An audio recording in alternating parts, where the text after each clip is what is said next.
네, 안녕하세요. 반갑습니다. 역사 수업이 아니라 총정리 시작하도록 하겠습니다. 사실은 현대사 부분을 오늘 총정리할 건데 이 부분은 하지 않으려고 했어요. 이미 이 두 차례의 수업 때 잘 정리가 돼서 더 이상 설명하지 않으려고 했는데 혹시나 흐름이 잡히지 않는다 그런 친구들은 짧게나마 설명하는 이 부분을 듣고 잘 흐름을 잡고 이 영상을 보길 바랍니다. 근데 가장 좋은 건 베스트는 여러분들이 이 영상을 80분밖에 안 돼요. 80분의 영상을 보고 나서 총 정리하는 시간으로 이 수업을 듣는 게 가장 좋아요. 그렇게 하길 바라면서 설명하도록 하겠습니다. 일단은 남북 분단의 상황부터 보도록 할게요. 일단은 우리가 1945년에 해방이 되었을 때에 우리 민족은 어떠한 상황에 놓여 있었느냐? 일단 북쪽에서는 저 중국에서도 북쪽 지역에서는 조선 독립동맹과 그리고 소련 지역의 김일성 세력이 점차 내려오고 있었습니다. 그리고 충칭에서는 우리 임시정부의 세력들, 김구를 비롯한 여러 한국광복군 이런 세력들이 귀국을 준비하고 있었고요. 이제 한반도 내부에서 국내에서는 여운형이라는 인물이 조선건국준비위원회를 조직을 해서 해방을 맞이하고 있었어요. 근데 여운형은 우리가 흔히 중도 세력이라고 얘기를 많이 합니다. 중도, 중간에 있다는 거예요. 그러면은 양극단에 있는 세력도 있겠죠. 우리가 일제강점기를 배울 때에는 이 임시정부의 세력들은 민족주의라고 부르고 요 조선 독립동맹이라든지 뭐 이런 여러 조선이 들어가거나 혹은 혁명이 들어가는 이런 조직들의 인물들은 대체적으로 사회주의 계열의 사람들이라고 많이 부르는데 이제는 우리가 일제강점기가 끝나고 나서 그 이후의 상황에서는 사회주의 세력들은 좌익 혹은 좌파라고 부르고 민족주의는 우익 이렇게 지칭을 합니다. 이제는 냉전이 시작이 되면서 뭐랄까요? 진영의 형태로 부르는 거죠. 우익 진영, 좌익 진영. 전 세계적인 그런 흐름 속에서 이제 한반도의 여러 독립운동가들도 그렇게 나눠서 부르기 시작을 합니다. 그래서 그 우익과 좌익 진영 사이에서의 중간 노선을 지켰다라고 해서 중도라고 표현을 하고 그 대표적인 인물로 여운형을 꼽습니다. 그래서 여운형은 우리가 중도라고 보통 말을 해요. 이렇게 좌와 우 그리고 중도 이렇게 세 부류의 세력으로 쪼개져 있었다 이렇게 알고 있으면 되고 그렇다면은 해방이 되었으니까 이 세 세력 간의 균형을 유지하면서 과연 어떻게 해방 이후의 상황을 헤쳐나갈 것인가 어떻게 새로운 국가를 만들 것인가 고민을 해야겠죠. 근데 그 고민이 제대로 되지 않아요. 냉전이 심화되면서 북쪽에서는 뭔가 빨갛게 되고 있었어요. 네. 중국이 사회주의화가 되고 소련이 내려오고 있는 상황이고 그리고 아래쪽에서는 일본이 미국에 의해서 원자폭탄을 맞으면서 또 맛이 가죠. 그래서 이쪽은 자본주의 우익 진영에 속하게 됩니다. 그렇다면은 소련이 남하하고 미국은 북상하고 있는 이 상황에서 마치 지금의 장맛비처럼 비유가 맞았는지 모르겠는데 이 상황에서 한반도는 어떻게 될 것이냐 이걸 가지고 얘기를 막 하게 되는 것이죠. 근데 이때 우리 민족의 의사나 이런 것들이 전혀 반영이 되지 않는다. 왜? 각각의 자신들의 진영을 확보하기 위한 그런 싸움만 있었지 사실상 우리 민족의 이야기를 들으려고 하진 않았다. 그렇게 평가할 수가 있습니다. 이때 미국이 뭐라 말하느냐 38도선을 만들어서 당분간 싸우지 말고 한반도를 잘라놓자 이렇게 얘기를 해요. 그거를 소련이 받아들이고 각각의 나누어 통치를 하게 되죠. 근데 우리한테 말할 때 명분은 무엇이었느냐 야 너네 지금 우리가 일본군 무장 해제시키고 너네 치안 유지하게 도와줄게 라는 이런 면목으로 들어오게 돼요. 여기에 대해서 이제 각각 다른 방식으로 들어오게 됩니다. 자, 소련은 간접 통치를 선택을 하고요. 미국은 직접 통치를 선택을 해요. 왜 그랬느냐? 당시 한반도 우리가 지금은 사회주의가 망한 사상이다. 사회주의를 채택을 하면은 그 국가는 망한다. 이렇게 판단을 하고 생각을 하고 있지만 이미 역사가 그래왔잖아요. 소련은 망하고 중국은 사회주의로 전전긍긍하다가 시장 경제를 도입을 했고 북한은 저러고 있고 이런 그 사회주의를 선택했을 때의 어떤 여러 가지 악조건들을 알고 있기 때문에 그거를 비하하고 폄하하고 그러지만 당시에 1950년대, 40년대의 상황만 하더라도 사회주의는 굉장히 매력적인 사상이었어요. 노동자와 농민이 대부분이었던 모든 지역들의 노동자와 농민을 위한 그런 사상이라고 하니까 많은 사람들이 따르고 선택을 했습니다. 마찬가지로 한반도도 그랬고 대부분의 사람들이 80% 이상의 사람들이 사회주의를 믿고 있었기 때문에 미국의 입장에서는 직접 통치를 해가지고 사회주의화를 막아야 했어요. 그래서 김구나 여운형 이런 사람들 하나도 인정하지 않습니다. 메가더를 중심으로 해서 미군정이 모든 것들을 통치하게 되죠. 북쪽은 지지 세력들, 사회주의를 따랐던 세력들을 그 사람들로 하여금 국가를 통치할 수 있도록 만들어줘요. 그게 다른 점이라고 할 수 있습니다. 이렇게 남북 분단이 점차 이루어져 갔고 여기에 대해서 어찌되었든 일단 임시적으로 잘라놓았지만 이 문제를 해결해야 했기 때문에 모스크바에서 삼국 외상회의가 열립니다. 여러분 영상 잘 참고해서 각각의 조항들이 어떤 의미가 있는지 확인을 할 필요가 있고요. 이게 한반도에 전달이 될 때 동아일보, 조선일보가 오보를 내요. 그러면서 좌우익 간의 입장 차이, 갈등이 굉장히 심해집니다. 그런 와중에 좌익은 입장을 바꿔요. 원래는 이 신탁 통치권을 넘겨주는 것에 대해서 좌건 우건 다 반대를 했어요. 왜? 우리 민족이 지금 35년 동안 일제의 통치를 받아가면서 얼마나 짜증이 나고 화가 났는데 또 누군가에 의해서 통치를 받느냐, 굉장히 불만을 표시를 합니다. 근데 이때 좌익은 입장을 바꾸게 되죠. 반탁에서 찬탁으로 바꿔요. 왜? 민주 정부를 만드는 게 우선이다. 임시정부를 만드는 게 우선이다. 여기 통합된 임시민주정부를 만드는 게 제1항이 가장 먼저다. 여기에 좀 더 초점을 바꿔서 입장을 달리 표현을 합니다. 즉 우익은 반탁, 좌익은 찬탁 이렇게 돌아서면서 좌우익 간의 대립이 굉장히 심화되죠. 그 좌우익 대립의 심화에는 이런 가짜뉴스의 가짜 오보? 겹치는데 가짜뉴스가 가장 큰 영향을 주었다라고 설명할 수도 있습니다. 어쨌든 이런 상황 속에서 어찌되었든 간에 이렇게 결정한 내용들을 이행하기 위해서 제3항의 내용 신탁과 임시민주정부를 만들기 위해서 미소공동위원회를 연다. 실제로 열립니다. 2차례가 열리는데 제대로 합의를 내지 못해요. 자, 여러분들 1차 때는 왜 합의를 이뤄내지 못했는지, 논쟁점이 무엇이었는지, 그리고 제대로 합의되지 못한 것에 대해서 이승만과 여운형은 각각의 어떤 반응을 보였는지. 이승만은 좋아해요. 그러면 당장 남한만의 정부를 만듭시다 이렇게 주장을 하고, 여운형은 안 된다 이렇게 주장을 합니다. 그 자세한 내용들을 알고 있어야겠고요. 이런 여운형의 노력 덕분에 2차가 열리는데 2차 때도 제대로 합의가 안 돼요. 이제는 정말 남북은 끝이다, 갈라선다라는 그런 위기의식이 나타나게 됩니다. 그런 와중에 미국은 이 문제를 미국이랑 소련이랑 해결이 안 되면은 이 문제를 유엔에 넘기자. 근데 유엔의 결정에 대해서 소련이 거부하게 되면서 남한만의 단독 정부를 수립하게 되는 그런 상황이 찾아오게 됩니다. 이 과정 지금 좀 축약해서 설명을 했는데 여러분 꼭 영상 봐야 합니다. 이 결정에 대해서 이승만은 찬성, 김구는 결사 반대해요. 왜? 정말로 정부가 세워지면은 이제는 모든 게 끝이야. 더 이상 남북이 통합될 수 없는 상황에 이르르기 때문에 김구는 결사 반대합니다. 그러면서 남북 협상을 제안을 하죠. 북쪽에다가. 남쪽에서는 김구와 김규식, 북쪽에서는 누구와 누구 이렇게 협상을 하게 되는 자리를 마련하는데, 이때 김구 선생이 했던 말,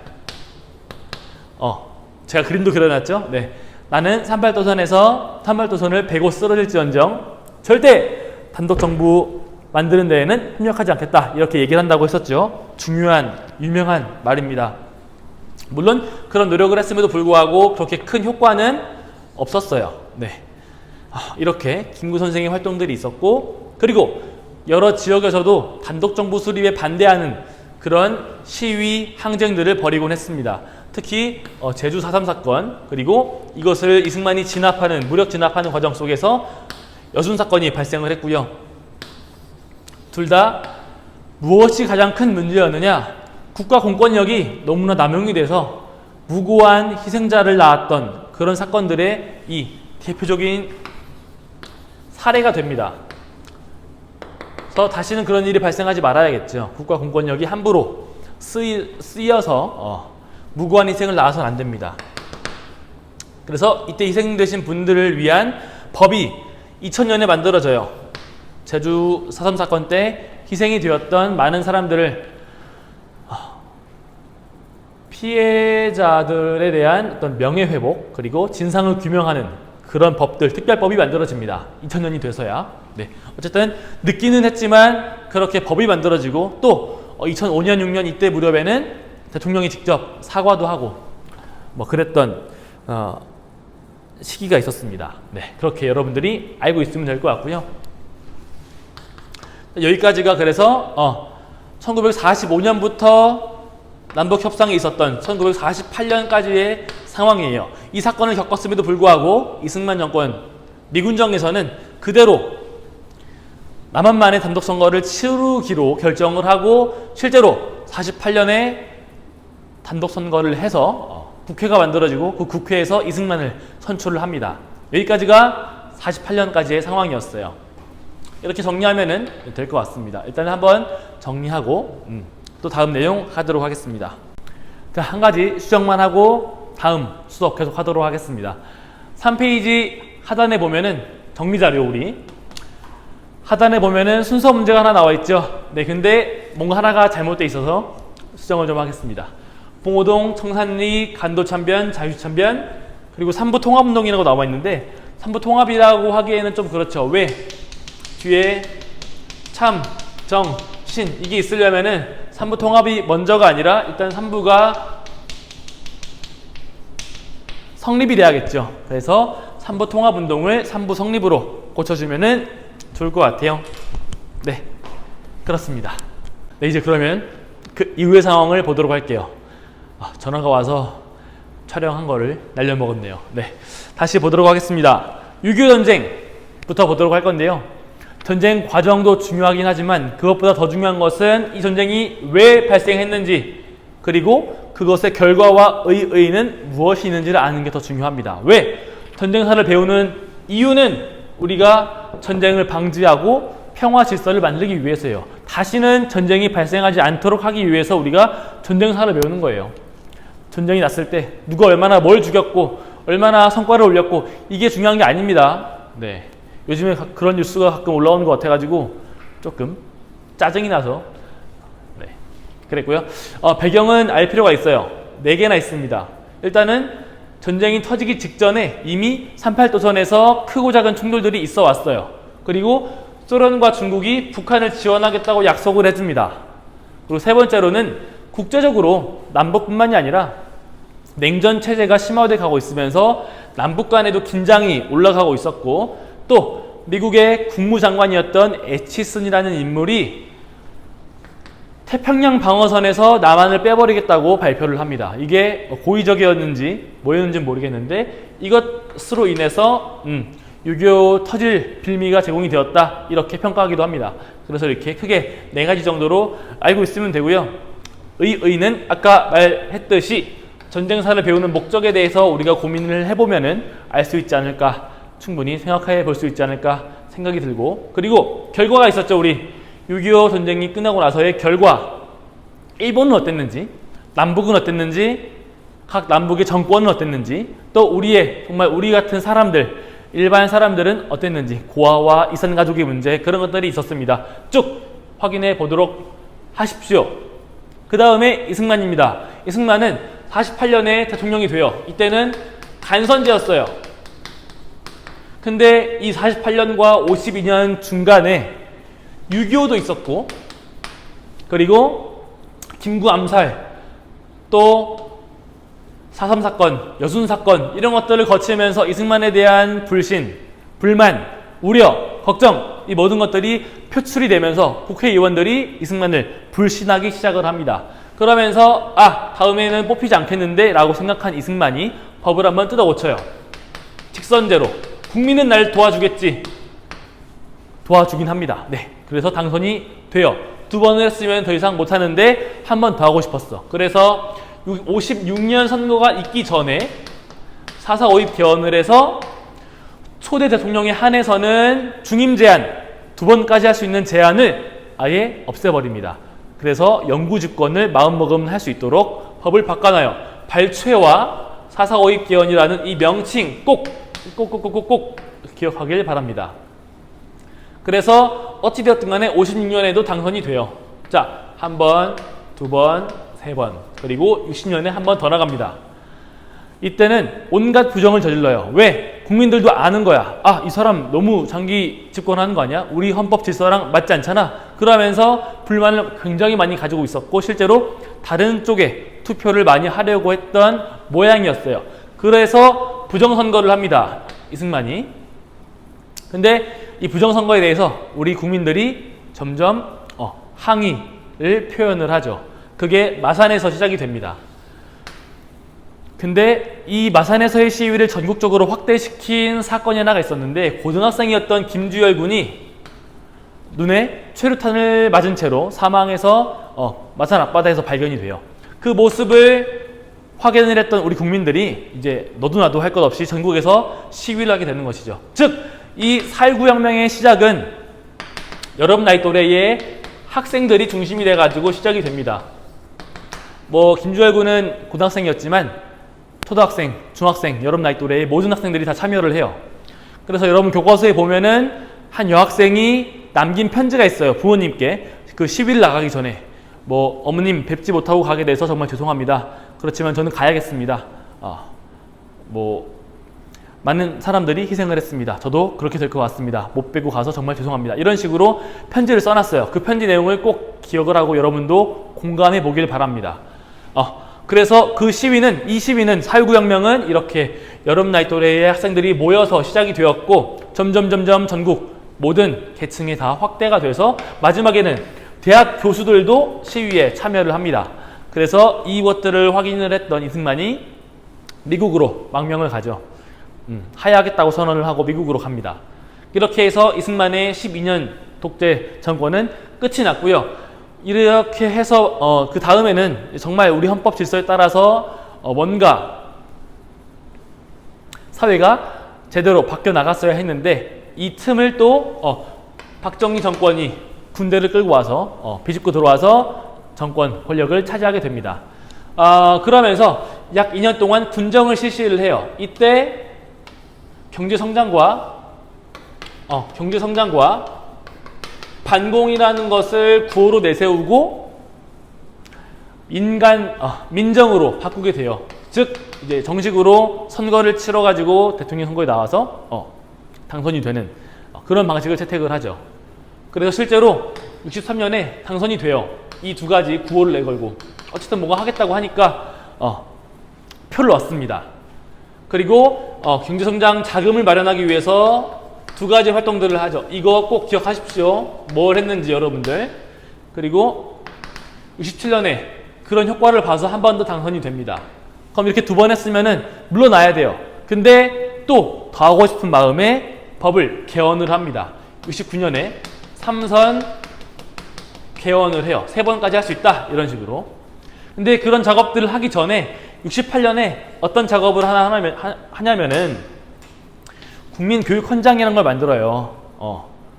모든 학생들이 아침마다 오면은 암송을 하고 외쳐야 했던 그 내용들인데 사상교육인 거죠. 정신세뇌를 시켜가지고 박정희가 지향했던 반공이라든지 국가에 복종하고 충성하는 국민을 양성한다라는 그런 개념들을 주입을 시키기 시작을 합니다. 내가 무엇을 하던 반대하지 않고 충성스럽게 따를 수 있도록 그렇게 조치를 취하고 나서 이런 조치들이 이루어지게 돼요. 그래서 3선 개헌도 통과가 돼서 실제로 71년에 당선이 됩니다. 당선이 돼요. 3번까지 당선이 돼요. 근데 이때 강력한 라이벌이 국내에서 등장을 하게 되고요. 국외적으로는 대탕트라고 해서 긴장 완화, 좌우익 간의 대립이 조금 완화되는 추세를 보여요. 그리고 평화가 강조가 되는 시기가 오죠. 동시에 경제 성장도 전체적으로 둔화가 돼요. 국제적으로. 이런 하나, 둘, 셋, 이 3가지의 흐름들이 박정희가 지향했던 경제성장과 반공 이 2가지와는 굉장히 대립이 되죠. 그래서 여기에 위기를 느낀 박정희가 여기에 대응하고자 유신체제를 등장시킵니다. 그래서 여러분들은 이 유신이 등장하게 된 배경들, 요것들을 꼭 알고 있어야 하겠습니다. 그리고 그 특징들이 뭐가 있었죠? 우리 무엇들이 있었는데 꼭 기억을 해야 하고요. 그리고 이 법들의 특징, 법 조항들의 특징은 우리 삼권 분립의 헌법 질서를 철저히 무시하고 파괴하는 것이었다라고 기억을 해야겠습니다. 네, 좋습니다. 그렇게 해서 72년에 유신체제가 만들어지는데 결과적으로 7년 뒤에 붕어민주항쟁과 11.6 사태로 박정희가 사살을 당하면서 박정희의 18년 장기 독재가 마무리가 됩니다. 이렇게 해서 새로운 사회가 왔어야 했는데 고작 한 달 반 만에 신군부가 들어서요. 전두환과 노태우가 또다시 군부를 이끌고 권력을 장악을 합니다. 여기에 대항하기 위해서 우리 5.18 민주화 운동이 나타나죠. 그래서 여러분들은 전개 과정을 꼭 알고 있어야 합니다. 왜? 전두환은 대화와 타협을 통해서 이 사람들과 문제를 해결하려고 했던 것이 아니라 무력 탄압을 하죠. 공수부대를 투입을 합니다. 그리고 여기에 대항해서 우리 광주 시민들은 시민군을 조직을 해서 대응을 해 나가기 시작을 하고요. 그러다 보니까 이제 전두환이 광주를 봉쇄하고 다른 지역에다가는 가짜 뉴스를 퍼뜨립니다. 뭐 누군가의 소행이 북한군의 소행이다 이런 식으로 퍼뜨리게 되죠. 결과적으로 5.18 광주 시민군들은 탄압을 당하긴 하지만 그래서 그때 당시에 평가를 보면은 전두환 정권에서는 광주 사태라고 얘기를 하면서 이 사람들의 행위, 행동, 뭐든 주장했던 가치, 신념 이런 것들을 부정하는 그런 평가를 학생들에게도 가르치게 됩니다. 그런데 시간이 지나서 우리가 민주화된 다음에는 그것이 5.18 민주화 운동이라고 재평가받게 되죠. 이건 단순히 김영삼 정부에서만 한 것이 아니라 역사 전문가들 그리고 많은 시민들이 자신들의 의견을 모아서 만들어낸 것이라 할 수 있겠죠. 왜? 이게 단순히 한 정권에서 내린 결정이라고 한다면 뭔가 문제가 있을 수도 있고 다시 바뀌어야 했는데 그러지 않았어요. 지금도 우리 많은 시민들이 공감하고 따르고 있습니다. 그 말은 이게 맞다는 거예요. 우리 시대 지금 현재 입장에서 어쨌든 간에 이렇게 재평가가 이루어졌다는 걸 알고 있어야 합니다. 이게 전두환 정권에서 알아야 할 첫 번째고요. 두 번째는 자 87년이 왔어요. 80년에 당선이 됐으면은 87년에 다시 한번 선거가 있습니다. 왜? 유신 때 7년으로 바뀌거든 임기가. 이때부터 이제 우리 시민들은 다시 민주화를 요구하죠. 여기서 또 전두환이 당선이 되면은 또 장기 독재다 이렇게 생각을 해서 굉장히 많은 노력을 합니다. 그 첫 시작은 박종철이라는 인물이 고문을 받다가 죽는 사건에서 시작이 돼요. 여기에 대한 진상규명을 한 목소리가 높아지면서 동시에 민주화 요구도 높아지게 되죠. 근데 그런 와중에 4월에 4.13 호원조치 그것이 더 국민들을 화나게 만들어서 6월 민주항쟁으로 이어집니다. 최종적으로는 6월 29일 6.29 선언으로 이어지는데 이 직선제가 만들어지는 과정까지의 여러분들 네. 1월부터 6월까지의 전 과정을 여러분들이 잘 알고 있어야 해요. 그래서 프린트에도 잘 정리를 해 두었습니다. 꼭 복습하십시오. 전두환 같은 경우에는 민주화 운동이에요. 민주화 운동을 과연 어떻게 대응을 했는지 그 과정에서 과연 우리 시민들은 어떤 모습을 보여주었는지 그런 것들을 여러분들이 잘 알고 있어야 하겠습니다. 마지막은 대한민국의 경제. 50년대에는 우리가 전쟁 복구를 하면서 미국에 의존을 할 수밖에 없었다. 그래서 대미 의존도가 심화가 되고요. 60년대에는 경공업, 수출 중심의 산업이 발전을 하고 70년대에는 중화학이 발전을 해요. 조금 한 차원 높은 단계로 올라가죠. 그러다가 80년대에 들어서면은 삼저 호황이라는 아주 좋은 시기를 맞이하면서 경제가 성장을 더 많이 해요. 아마 박정희 때보다 더 많이 성장하게 되는데 이때 첨단 산업 분야가 함께 발전을 합니다. 자동차, 반도체, 조선 이런 여러 산업들이 같이 발전하게 됩니다. 그래서 보면은 굉장히 쭉쭉쭉 성장해 왔다는 것을 우리가 알 수 있어요. 산업 구조도 바뀌고, 그러면서 우리 국민들의 삶의 질이 나아진 면도 있습니다. 그래서 장점이라고 하면은 말 그대로 성장이죠, 성장. 아무것도 없던 허허벌판에 굉장히 많은 것들이 들어서게 되었습니다. 그러면서 한강의 기적이라고 우리가 보통 일컫는데 그런 것들이 있을 만큼 많은 성장을 하게 돼요. 근데 그렇게 빠른 속도로 성장하는데 모두가 다 잘 살게 되었느냐? 그건 아니었어요. 양극화 문제가 발생을 합니다. 특히 재벌 중심의 기업들이 많이 만들어지면서 누구는 잘 살고 누구는 못 살고 이 차이가 너무 극명하게 너무 현저하게 벌어지게 돼요. 그 문제가 지금까지도 이어지고 있고요. 네, 해결해야 할 과제로 남아 있습니다. 또한 한편으로는 노동 문제, 마지막 수업 때 얘기를 했었는데요. 이 실제로 경제 성장을 이끌어온 거는 정권의 수장들 그리고 뭐 전문가들 이런 사람들이 있기는 하겠지만 뭐 결정권자들 그런 사람들의 그런 실력 이런 것보다는 제가 생각하기에는 실제로 그런 그 정책들을 수행해 나가는 과정에서 굉장히 피와 많은 땀을 흘렸던 우리 부모님 세대, 우리 할아버지, 할머니 세대 이분들의 노력이 더 컸다라고 생각이 돼요.